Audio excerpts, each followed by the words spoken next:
Yes, hello. Isa na namang mapagpalang araw po sa ating lahat mga kapatid. Sa mga taga-subaybay nating nagre-request ukol sa linta, narito po ang iyong request ukol sa dasal ng mutya ng linta. Yan ang ating ibabahaging kaalaman para sa araw na ito.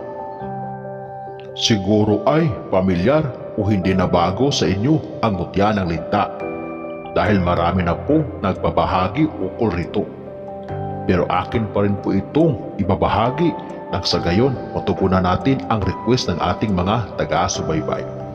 Ang linta ay kadalasan nating nakikita sa tubig tabang, gaya ng sapa, lawa, ilog.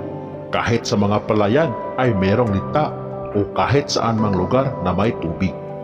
Nabubuhay ang linta sa pamamagitan ng pagsipsip ng dugo ng hayop o maging sa tao man.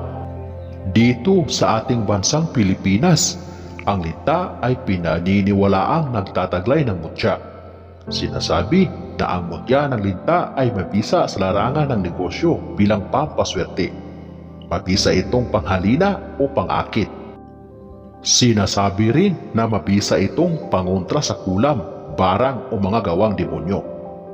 Kapag meron ka nito ay mas mainam na ibabad ito sa basong may tubig at saka inumin. Nang sa gayon ang iyong katawan ay mananatiling malakas at makaiwas sa mga sakit.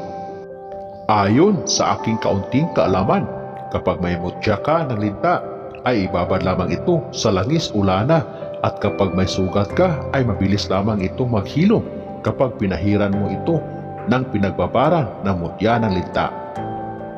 Pero ang tanong, papaano nga ba ito makuha? Kapag ikaw ay nakakita o nakatagpo ng linta na naging bato o naging fossilized o naging crystallized, ito ang tinatawag na mutya ng linta. O kapag nakakita ka ng hugis linta na bato sa tubig, malaki ang posibilidad na ito ay mutya ng linta. Kapag meron kang tangan nito, ay ito ang dasal para manatiling malakas ang tangan mong linta.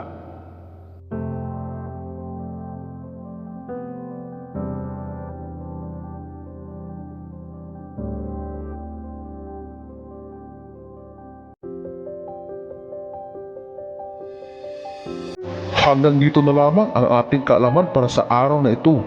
Muli, maraming salamat sa inyong walang sawang panonood. God bless us all.